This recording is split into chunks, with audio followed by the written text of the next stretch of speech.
कि आजकल number of cases of breast cancer specially urban women में बहुत बढ़ गए हैं। One right. Out of every 8 women is diagnosed with breast cancer. या। तो नंबर ऑफ वुमेन जो अंडरगो कर रही हैं ब्रेस्ट रिमूवल सर्जरी, जिसको हम हम्म। मैस्टेक्टमी बोलते हैं, वो हम्म। भी बढ़ गई हैं। डेफिनेटली। तो ऐसे पेशेंट्स को अगर मैम हम रिकंस्ट्रक्टिव सर्जरीज की ऑप्शन दे पाएँ। बहुत सारे रिकंस्ट्रक्शंस ऑलरेडी हो रहे हैं हम्म, और लेकिन बहुत सारी मिस्ड अपॉर्चुनिटीज़ भी हैं जिसमें कि शायद जो विमेन जिनकी ब्रेस्ट कैंसर सर्जरी हो रही है, ब्रेस्ट या तो फुल्ली या पार्शियली रिमूव हो रहे हैं, हम्म, उनको पता ही नहीं होता कि कोई रिकंस्ट्रक्टिव ऑप्शन भी है। Right. Breasts are a very important symbol of femininity.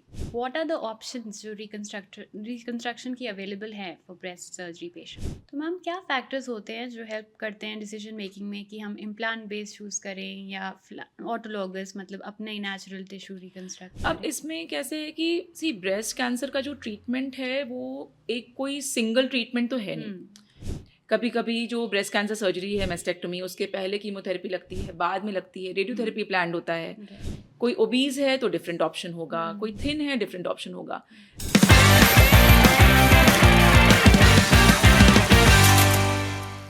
Hi, I'm Dr. Devika. I'm a plastic surgeon and currently pursuing my aesthetic surgery fellowship at SP Aesthetics Gurugram. And today we have with us Dr. Shilpi Badani ma'am, who's the founder director at SP Aesthetics. Thank you for coming, ma'am. Thank you Devika. Ma'am आज हम एक बहुत ही pertinent topic के बारे में बात करना चाहते हैं, that is breast cancer reconstruction. जैसे कि हम जानते हैं कि आजकल number of cases of breast cancer specially urban women में बहुत बढ़ गए हैं। Right. One out of every 8 women is diagnosed with breast cancer. या। तो नंबर ऑफ वुमेन जो अंडरगो कर रही हैं ब्रेस्ट रिमूवल सर्जरी, जिसको हम मैस्टेक्टमी बोलते हैं, वो भी बढ़ गई हैं। डेफिनेटली। तो ऐसे पेशेंट्स को अगर मैम हम रिकंस्ट्रक्टिव सर्जरीज की ऑप्शन दे पाएँ तो उनकी एक लाइफ चेंजिंग एक्सपीरियंस हो सकता है। Not just physical appearance change होएगी बट उनका ओवरऑल कॉन्फिडेंस भी बूस्ट होगा।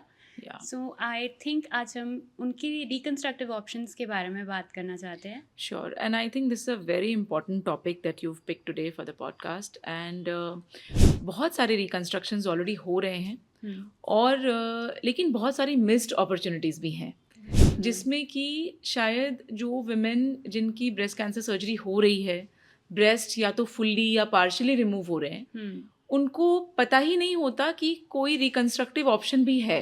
राइट। तो ये मुझे लगता है कि ज़रूरी है डिस्कस करना।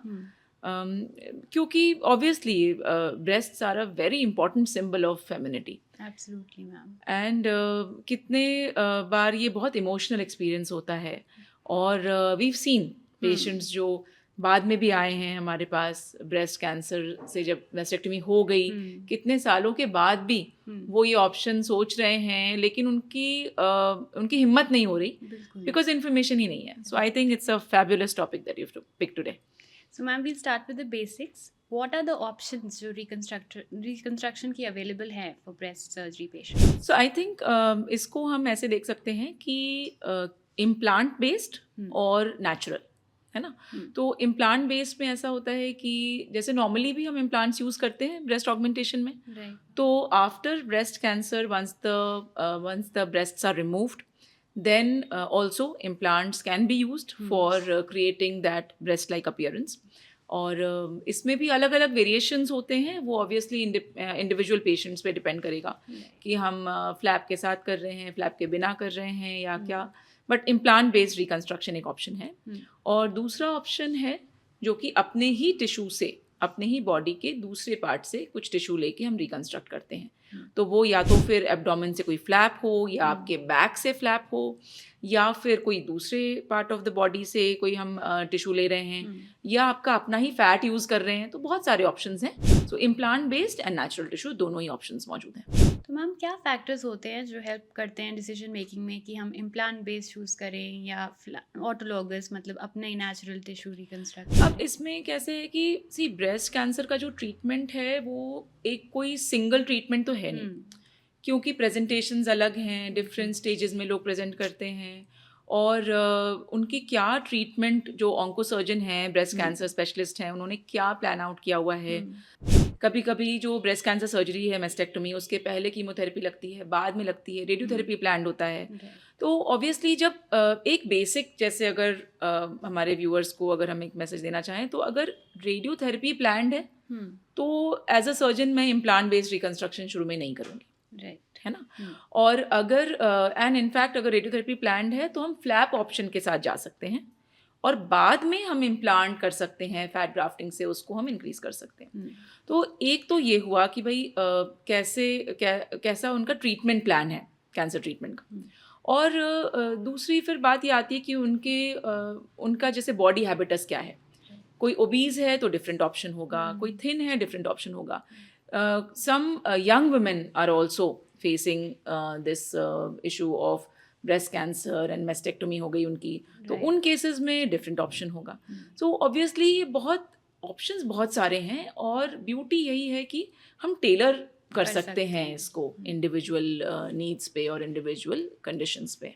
मैम, तो कोई आइडियल टाइम है लाइक इमीडिएटली आफ्टर मैस्टेक्टमी, जिसको ब्रेस्ट रिमूवल सर्जरी बोलते हैं, या डिलेड रिकंस्ट्रक्शन करने का? तो इसमें यही है कि प्राइमरी रिकंस्ट्रक्शन हो गया और सेकेंडरी हो गया। प्राइमरी मतलब जिस समय आपकी ब्रेस्ट रिमूवल सर्जरी हो रही है, मैस्टेक्टमी हो रही है, उसी टाइम पे ही हमने रिकंस्ट्रक्ट कर दिया।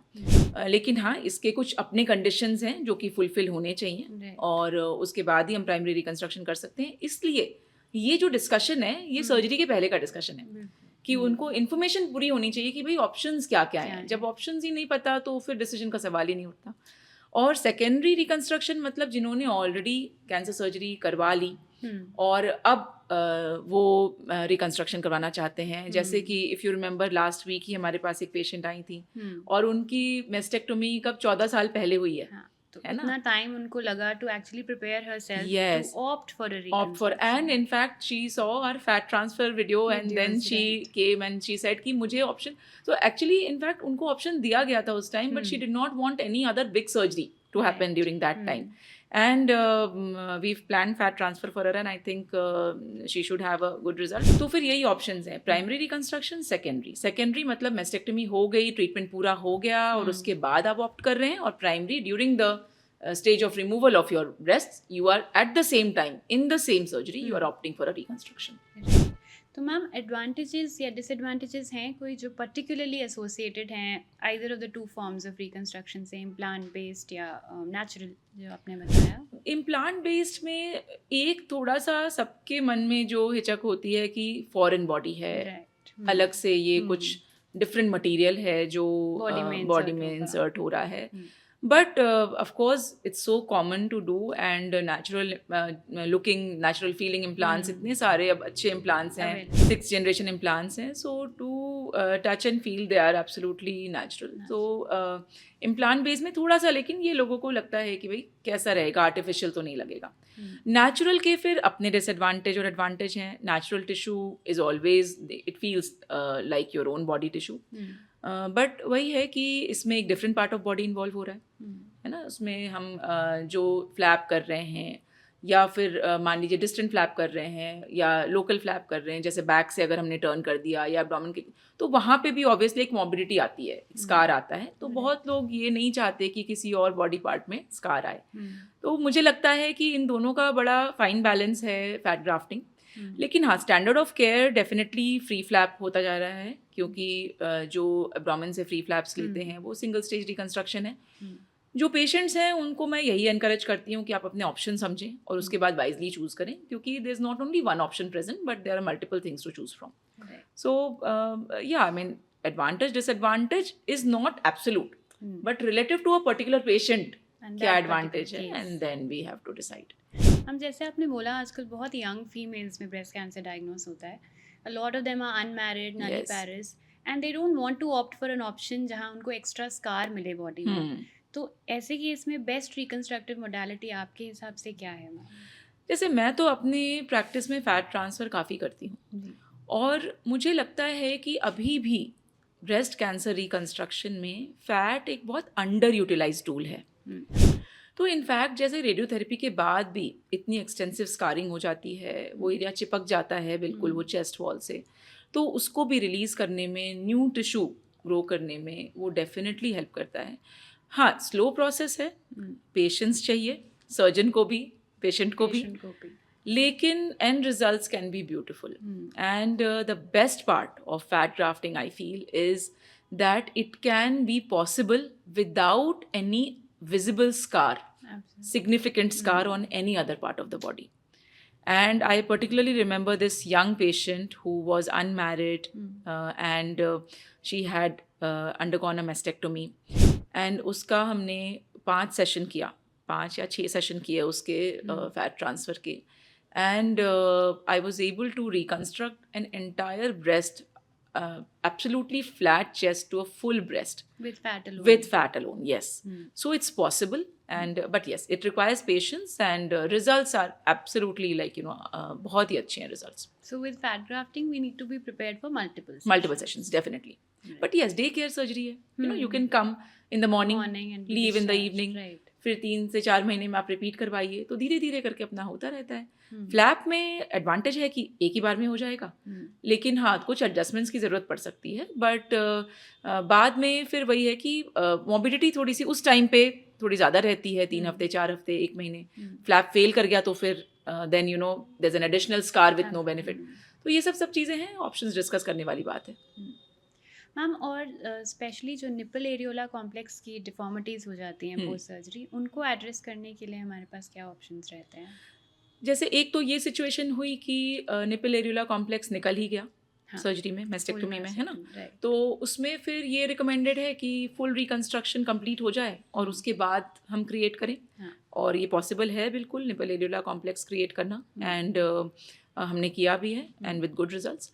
और अगर जैसे कभी स्किन स्पेयरिंग मेस्टेक्टोमी होती है, निपल स्पेयरिंग, स्किन स्पेयरिंग मेस्टेक्टोमी जब हम करते हैं तो पेशेंट्स के होते हैं, तो फिर उसमें क्या है कि निपल वाला एरिया रहता तो है लेकिन वो श्रिवल सा हो जाता है, चिपक जाता है, डिफॉर्म हो जाता है. तो उसमें भी फैट ग्राफ्टिंग बहुत हेल्प करता है. तो डेफिनेटली ऑप्शंस बहुत हैं. कुछ थोड़े बहुत जो ऐसे सुपरफिशियल ऑप्शंस हैं कॉस्मेटिक इम्प्रूवमेंट के लिए, to match it to the other side, जिसमें कि मेडिकल टैटू भी है. तो ये सब कुछ ऑप्शंस हैं, लेकिन हाँ डेफिनेटली रिकंस्ट्रक्शन प्रॉपरली फ्लैप से, स्किन ग्राफ्ट से पॉसिबल है और काफ़ी हद तक नेचुरल लगता है. This should be done at the last, जब लास्ट, बाकी रिकंस्ट्रक्शन. Definitely yes, last.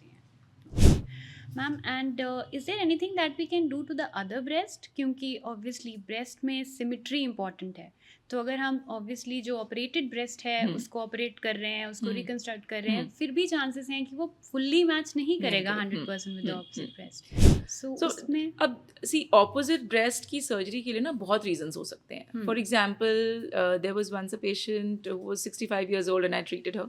तो उनकी ब्रेस्ट सर्जरी कुछ 3-4 साल पहले हुई थी, और उसके बाद उनका जो एग्जिस्टिंग ब्रेस्ट था, एक तो मेस्टेक्टमी हो गई, दूसरा जो एग्जिस्टिंग ब्रेस्ट था वो बहुत ही हैवी और ड्रूपी, और उनके शोल्डर्स में एसिमेट्री, और उनको डेली लाइफ में प्रॉब्लम क्रिएट कर रहा था. तो उसमें हमने रिडक्शन कर दिया, है ना. तो the balance was achieved and she was happy with not getting any reconstruction on the side of the mastectomy. That is also fine.